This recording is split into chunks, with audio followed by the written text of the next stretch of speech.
Okay, Jake, talk to me about dialogue.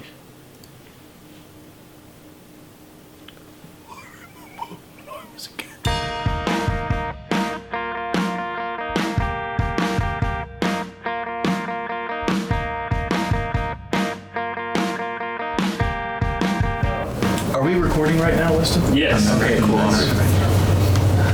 All right.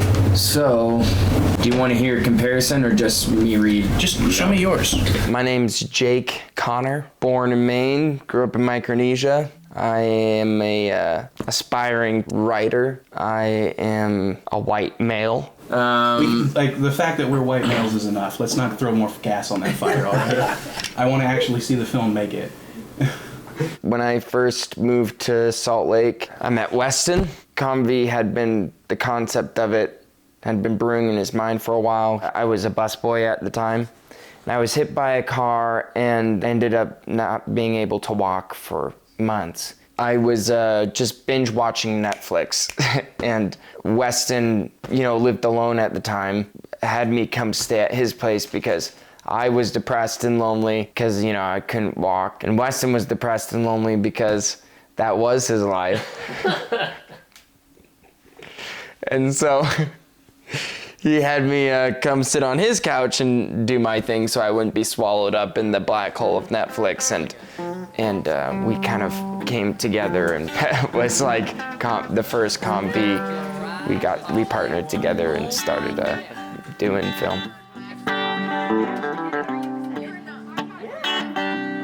Weston used to throw these gatherings every Sunday night at his house, like movie night. So Andrew Moore started coming to those. He just kind of fell into our group, and it was clear from the beginning that Andrew Moore was a creative guy and really a master with words. Yeah, he's like counting it out on the table. He's like sorting. You should have an abacus. And he's just like... Yeah, he should, he should. Sliding over Tootsie Rolls in one spot, and he's got like the other ones. My involvement so far, I think, has been close to null. I've worked on the script a little with Andrew and Drew Harris. There's a train wreck in progress, right? Uh-oh. Is Weston ever like that girl from Blair Witch Project and he just films everything you do and you just finally blow up at him like, turn it off! Nope. Gonna kill you! Not yet. There's still lots of time.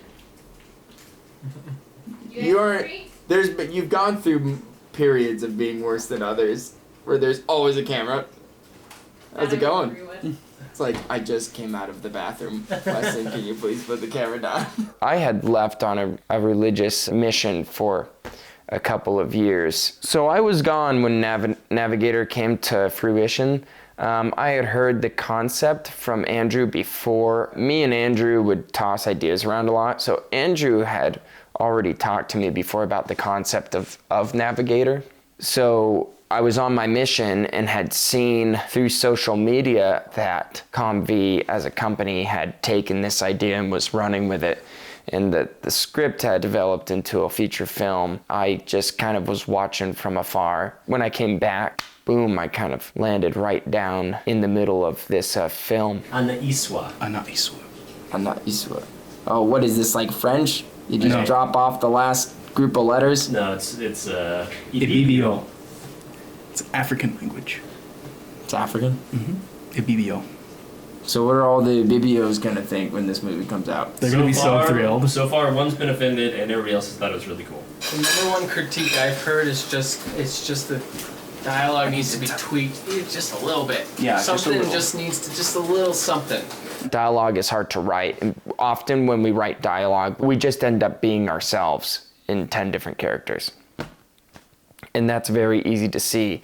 Everybody has a distinct way of speaking and a different word choice and the way they say things and the personality and the emotion that's put into words. That's a real hard thing to fake.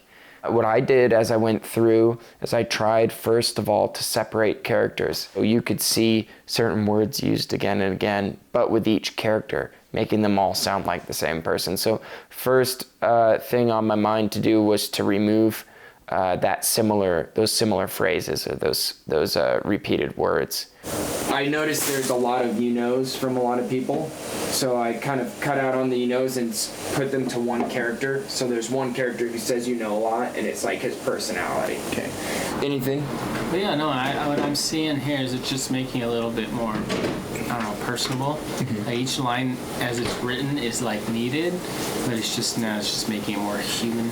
Now these parts that we've mentioned can't go into that because no one's just allowed to know that until they get there. We can't. Even if they ever know that. Yeah, they may never know Yeah. it. And it's better if they don't, so they can wonder and come up with theories. Yeah.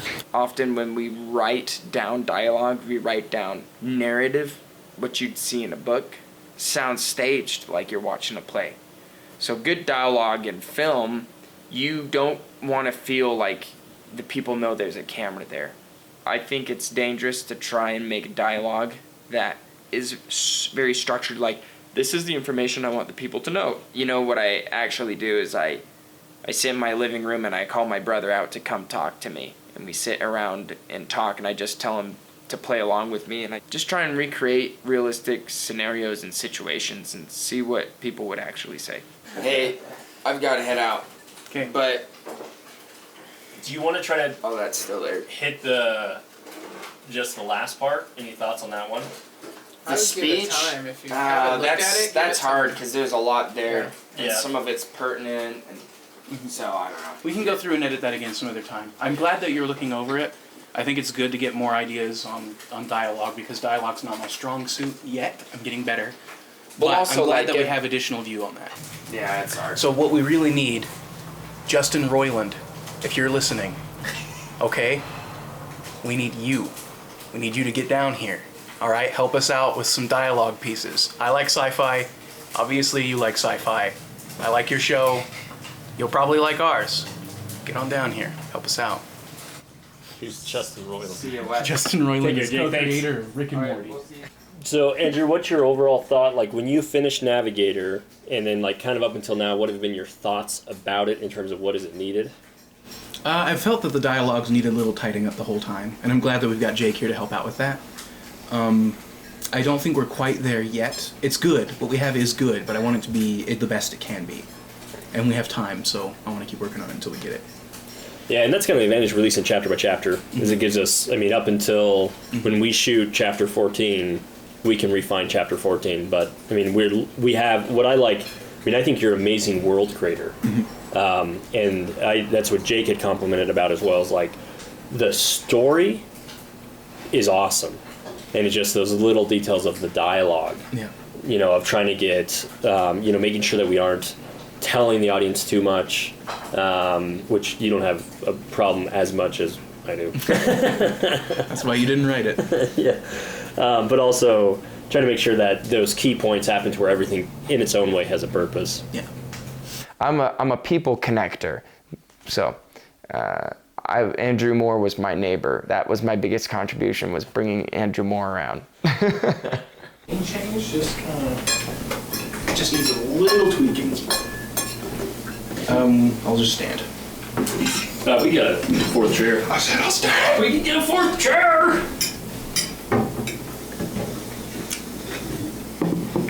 Thank you. Yeah, thanks for sharing with us. Mm-hmm. Listen, you're doing that thing that you told Jake you don't do. Eat. No. Eat Randy. Eat Randy. Eat COMVcrew. Hey guys, thanks for watching. Hope that helped a little bit with dialogue. I know that's one thing that I always struggle with, and that's why I've got other people to do it. The Ask Us Anything coming up on May 18th at 7 o'clock p.m. We'll be doing a live broadcast on YouTube. We look forward to hearing some questions from you guys, and see ya.